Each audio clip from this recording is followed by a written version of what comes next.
Hi, I'm Adam's Downboy and welcome to my video walkthrough of the Excavation Site 12 Lost Sector walkthrough. This is the Master Solo Flawless version. It's in the EDZ. You can see it's just here kind of on the left middle of the screen in the Firebase Hades area. You can get to it at the Gulch or the spawn point at Winding Cove, whatever is your preference. This is one of the easier Lost Sectors, so I'd recommend you get in and farm it whenever it turns up. So I'm using a Solar Titan with Burning Maul. That's not essential, but I find that the Rally Barricade is. Occasionally there are times where it's useful to be able to continue engaging with enemies. Lift doesn't matter. Bonk Hammer is useful because if something's close, you can throw. You can get your health back. Thermite Grenade. There are straight paths here, so I find that useful to be able to throw. Sol Invictus, as ever, is essential because you're getting the healing from the sunspots. You have attrition on in here. Roaring Flames, again, not essential, but occasionally it's nice having the extra damage. I'm using Ember of Eruption. Again, I like the increased Scorch and Ignition that and Ember of Char give me. I am using Ember of Solace as well because I like having a little bit of extra restoration time. That helps proccing that. And Ember of Torches, again, who doesn't like an extra bit of radiant from your Bonk Hammer kills? Right, I'm using Arbalest. Again, there are barrier champions in here, so this is very good. It's a one-shot, staccato 46. As I keep saying, this with Adaptive Munitions, particularly, this is a solar burn activity, is excellent. That means that if there are any shields in here that need breaking, I can do that easily. I'm using Coduello with Lasting Impression and Autoloading Holster. With Lasting Impression, it's important that if you're using it against a champion, you fire it straight away. If you delay, then it means that the champion will recover by the time the second explosion goes off. So just remember that if you are using that. I usually forget to say this, but I put resilience armour. That's what I'm after because I build into 100 resilience. Because you are looking to drop exotics here with armour stats. So if you're going to put something on your ghost, that's useful, right? Lawley Splendor Helm. This gives me classy restoration for free. So I'm using Elemental Ordnance to get some wells from. If I'm using my grenades, I get solar well from that. On my gloves, because I've got Arbalest, which gives me the barrier for free as well, I'm using a loader as well as the scout rifle Unstoppable from this season and elemental time dilation, so any effects I get last a little bit longer. The restoration that I'm going to be using my solar wells for lasts a little longer. I'm using the resilience, also the resistances for incoming damage, and seeking wells. Again, that means if you're behind cover, then the wells will come to you within a certain distance, can be quite useful. And just using the Scavenger and the melee well maker, again, that's for using the Bonk Hammer. That will generate a well automatically, which can be useful in close quarters combat, because I'm using Revitalizing Blast here and Solar Fulmination to help clear ads around champions. Really good this season. I'm not using Classy Restoration because that's on my helmet. And I'm using Well of Life. That's how I'm using any solar wells that are generated. They will basically give me a burst of healing, and with the elemental time dilation, that will last a little bit longer. Attrition is one of the modifiers in here, so having multiple ways of being able to recover your health and start regenerating your shield are really, really useful. As ever, if you've not run this through first, I would recommend going through. First of all, you'll have to run through it normally in order to be able to unlock it, and run it through as a legend just to get used to the way that it's set up differently from the non-master and legend versions, and to see where the champions are, where they spawn in. But this is very, very quick. I'm going quite slowly and conservatively, but you should be able to clear this in 5 minutes or less, which is really quite efficient for the runs. I think you get chest armors here. So if you're after, for me, something like Cuirass the Dying Star for next season for Arc, then this is a good place to come and try and get one. So yeah, just sparring through. It is quite useful because sometimes, even though I've done this quite a lot, I still forget where the entrance to this particular Lost Sector is. There's two here 2 lost sectors on the left, and I all too frequently end up going to the wrong one. So having it marked like this just makes that a little bit easier to know that you're in the right place. It is in the open, so there will occasionally or frequently there'll be a small patrol group out here. You can see there's a scion just outside, but we'll have a look at the modifiers anyway. So for Master, there's all the usual modifiers that we'd expect. These are common. This is just a confirmation that it is barrier unstoppable that you'll be facing.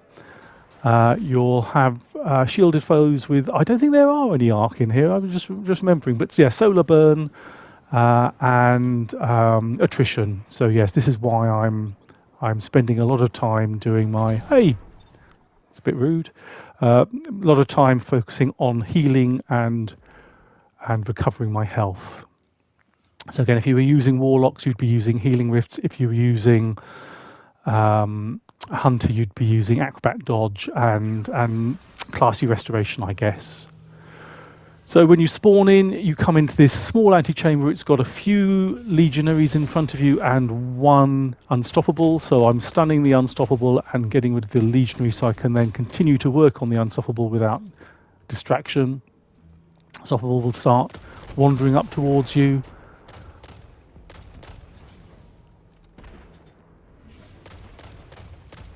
Pretty straightforward. He's not that fast, to be honest. So that takes that shield down.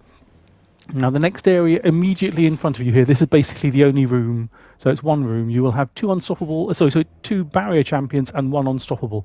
So I'm trying to get a bead on the unstoppable champion.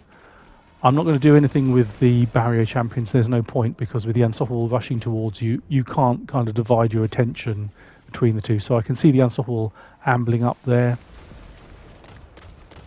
So I've got plenty of room behind me to back up, I know that.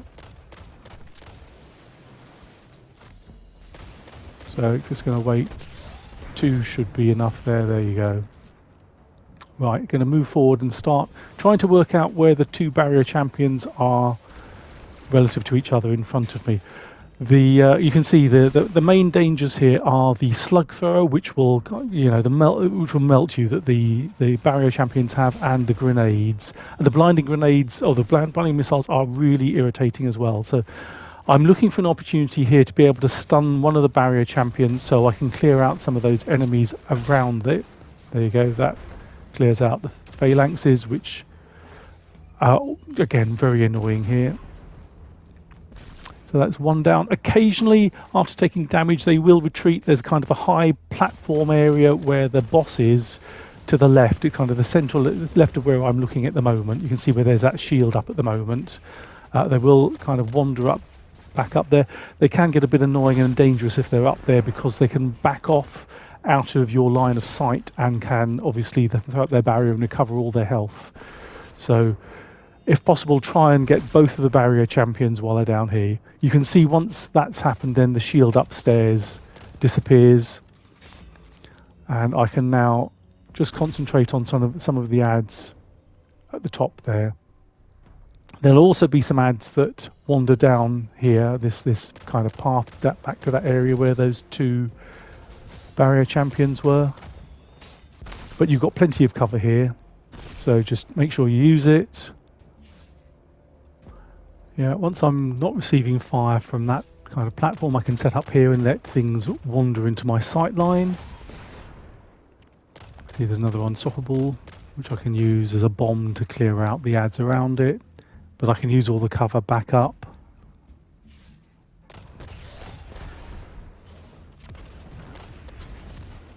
And that's that one done.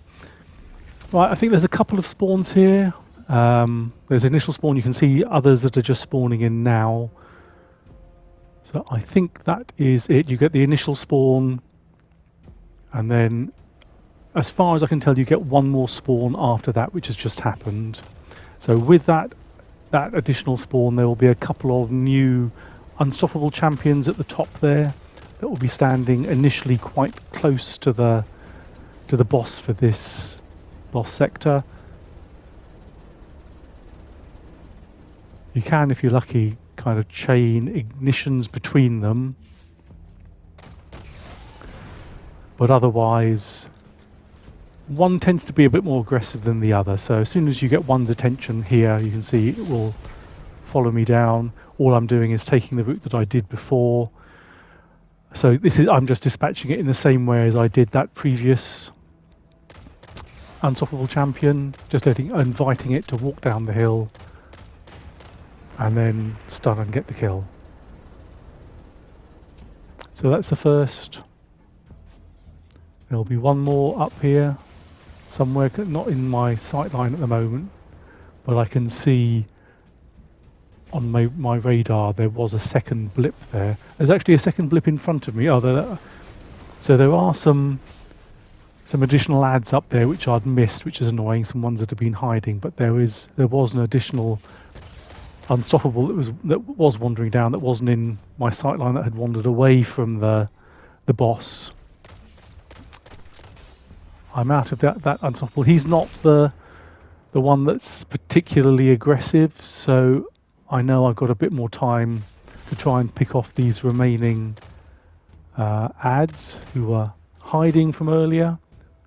Probably should use Arbalest here to get through that shield. That's what it's there for.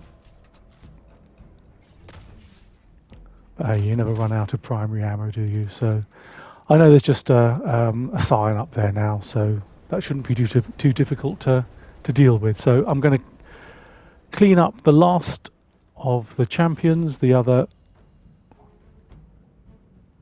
unstoppable. You can see him just behind there. And there we go, that's him done. Now once I've got the second unstoppable champion down, I basically go and set up camp here. There's a big rock here, and I go and stand behind that. It kind of protects me from those blinding rockets that you see.